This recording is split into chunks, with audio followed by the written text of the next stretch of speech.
সিদ্ধান্তহীনতা একটা বড় সমস্যা। আপনি যদি প্রপার সিদ্ধান্ত নিতে না পারেন বা সিদ্ধান্ত নিতে দেরি করেন, তাহলে কোনো জায়গায় কিন্তু আপনার সঠিক মূল্যায়ন হবে না।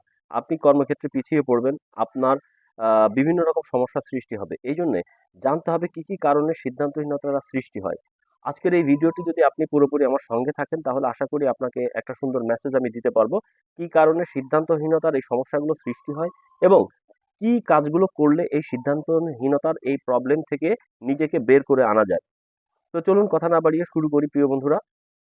শুরুতে যে জিনিসটি হয়ে থাকে সেটি হচ্ছে যে আপনার যদি মানসিক অবস্থা দুর্বল থাকে, তাহলে আপনি সিদ্ধান্তহীনতায় ভুগবেন। মানসিক অবস্থার দুর্বলতাটা কি? মানসিক অবস্থার দুর্বলতা হচ্ছে যে আপনি বিভিন্ন রকম চিন্তা, বিভিন্ন দুশ্চিন্তার মধ্যে আপনি যদি নিয়মিত পতিত থাকেন, অর্থাৎ স্ট্রেসের মধ্যে থাকেন, বিভিন্ন রকম ঝামেলার মধ্যে থাকেন, তাহলে মানসিক দুর্বলতা সৃষ্টি হয়। এখান থেকেই কিন্তু সিদ্ধান্তহীনতার একটা বড় রকম সমস্যা দেখা দেয়। এরপর হচ্ছে ভুল করার ভয়। অর্থাৎ আপনি কি সিদ্ধান্ত নিবেন, কি ভুল হয়ে যাবে, কোথায় আপনার লস হয়ে যাবে বা ক্ষতি হয়ে যাবে। এই জাতীয় কিছু মানসিক দ্বন্দ্ব আপনার মধ্যে কাজ করে, যার কারণে কিন্তু আপনি সঠিকভাবে সিদ্ধান্তটা নিতে পারেন না। এছাড়া কিছু লোক রয়েছে যে সিদ্ধান্ত নিতে গেলে অতিরিক্ত অনেক তথ্য উপাত্ত সংগ্রহ করে ফেলে এবং সেগুলোকে বিশ্লেষণ করতে থাকে। এজন্য সঠিক সিদ্ধান্তটা কিন্তু গ্রহণ করতে তার দেরি হয়ে যায় বা সঠিক সিদ্ধান্ত সে নিতে পারে না। এছাড়া সিদ্ধান্ত নিতে আরেকটা সমস্যা দেখা দেয়, সেটা হচ্ছে কি, যে এই কাজটি আপনি আগে কখনো করেননি। এখন হঠাৎ করে এই কাজটি আপনি করতে যাচ্ছেন।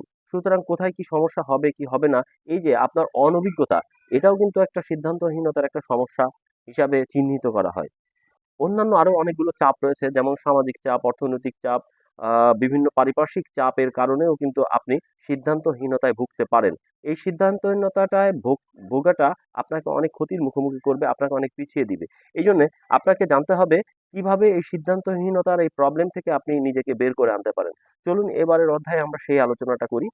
কি, কি কাজগুলো করলে এই সিদ্ধান্তহীনতার এই অধ্যায় থেকে নিজেকে বের করে আনা যায়। এখানে ১ম যে টিপসটি রয়েছে সেটি হচ্ছে যে ছোট, ছোট কিছু সিদ্ধান্ত আপনাকে নিতে হবে। আপনি যখন জয়লাভ করবেন, তাহলে আপনার মানসিক স্ট্রেংথ বা শক্তি কিন্তু বেড়ে যাবে। মানসিক চাপকে কমিয়ে আনতে হবে, স্ট্রেসকে কমিয়ে আনতে হবে, মানসিক চাপকে কমিয়ে আনতে হবে। তার জন্য কি করতে হবে? তার জন্য আপনাকে মাঝে, মাঝে মেডিটেশন করতে হবে এবং নিজের মনকে অলওয়েজ পজিটিভ মেসেজ দিতে হবে। যে বিষয়ে আপনি সিদ্ধান্ত গ্রহণ করতে যাচ্ছেন, ওই বিষয়ে কোনো ভয় পাওয়া যাবে না। অর্থাৎ আপনার ভেতরটাকে সবসময় জন্য স্ট্রং রাখতে হবে। আপনার সিদ্ধান্ত হবে হচ্ছে কংক্রিট। আপনি সিদ্ধান্ত নিবেন, চিন্তা করবেন যে অবশ্যই আমি বিজয়ী হব, অবশ্যই সফল হব। এই জাতীয় মানসিকতা নিজের মধ্যে সবসময় পোষণ করতে হবে।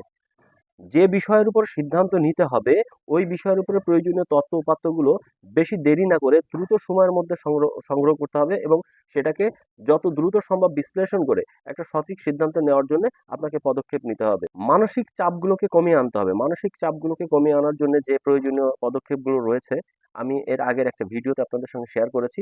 সেই কাজগুলোকে আপনাকে করতে হবে। সেই কাজগুলো যখন আপনি করবেন, তাহলে আপনার মানসিক চাপগুলো কমে আসবে। মানসিক চাপ যত কমে আসবে, আপনার সিদ্ধান্ত নেওয়ার ক্ষমতা তত বৃদ্ধি পাবে। এই প্রসেসটি যখন আপনি মেনটেন করবেন, দেখবেন যে আপনার মধ্যে কিছুদিনের মধ্যে একটা চেঞ্জিং চলে চলে এসছে। আপনি সঠিক সময়ের মধ্যে দ্রুত সিদ্ধান্ত গ্রহণ করতে পারছেন। আপনার গ্রহণযোগ্যতা অনেক বেড়ে যাবে।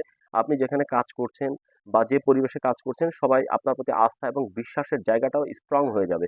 সুতরাং আপনি কাজ করে মজা পাবেন। প্রিয় বন্ধুরা, কথাগুলো যদি ভালো লাগে, ভিডিওগুলো যদি ভালো লাগে, তাহলে আপনার বন্ধুদেরকে এই তথ্যগুলো পৌঁছে দিন। সুতরাং তারাও কিন্তু উপকৃত হবে। সবাই পাশে থাকবেন, সুন্দর থাকবেন। Bye, by.